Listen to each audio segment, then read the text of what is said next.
This is a really cool portrait technique that I'm applying to on-camera flash, and as far as I know, nobody else has ever done this. I came up with it, and but it's being modified from a professional portrait method. And what it is even though I'm calling it a fill bounce flash, it's really two main lights because the lighting is coming from the same side. The first flash example is coming from the right side, and the second flash example is coming from overhead. Okay, so it's in manual mode, so if you remember, the camera's going to see two separate exposures. So when you're using manual mode, in this case, I needed to compensate for the added exposures by at least one stop or close to it. So when I do my first picture, I need to underexpose it. And what I'll be doing is taking several shots and looking at the histogram. Okay, this first example I set up with the subject with light coming through the window only illuminating half of the subject's face. This is split lighting. And no flash. You can see I underexposed it a little bit by looking at the histogram.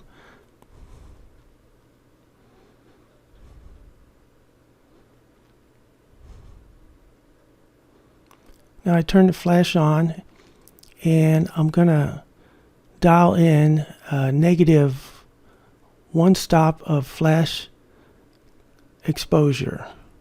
Basically, this is fill flash. And notice I'm going to bounce it over my right shoulder.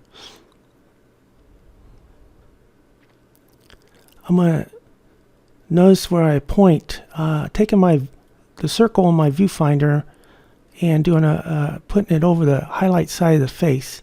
Did a flash lock, and now I'm going to take the shot.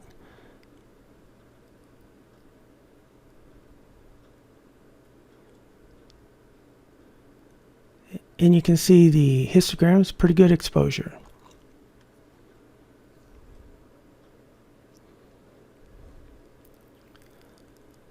Okay, for the second shot, I'm going to add full flash,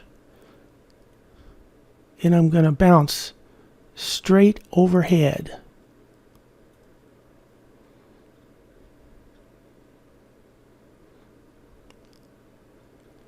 Again, I'm going to do a flash exposure lock on the highlight side of the face. I zoom in, do the highlight side of the face, do a flash lock, and then I do an autofocus point on the eye and take the shot.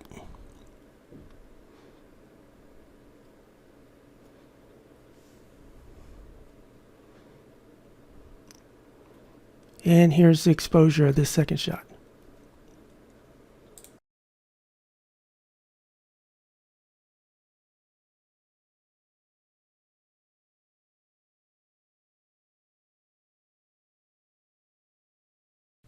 Very difficult to meter split lighting because the shadow side of the face is usually 3 stops darker than the highlight side. That's why I had the camera in manual mode and didn't worry about metering. I just shot until I got a pretty good histogram and picture. And also I flash exposure locked off the highlight side of the face for consistency. Had I done it on the shadow side of the face, I would have overexposed the image. So I always want to do it from the same place, in this case the highlight side. On this first example, you can see I did window light only. Typically this is split lighting, looks good on a guy but not a girl. Usually you have to add some fill, and traditionally portrait photographers will add a reflector on the shadow side of the face to give it some light. By bouncing fill flash off my right shoulder, both sides of the face got some light, but not enough to equal that of the window light. And so the shadow side of the face looks less bright and gives the whole face that very soft portrait light look. By bouncing full flash overhead, I was able to fill in more of the shadows on the shadow side of the face and around the nose. And I like this look for a male, but I think it might even be a little better for a female. This is a straight flash shot for comparison. Notice how harsh the shadows are around the lower chin and on the background. All these images are straight out of the camera, and so there is a little bit of color differences that is because I shot with auto white balance, but this can easily be color corrected in my software program.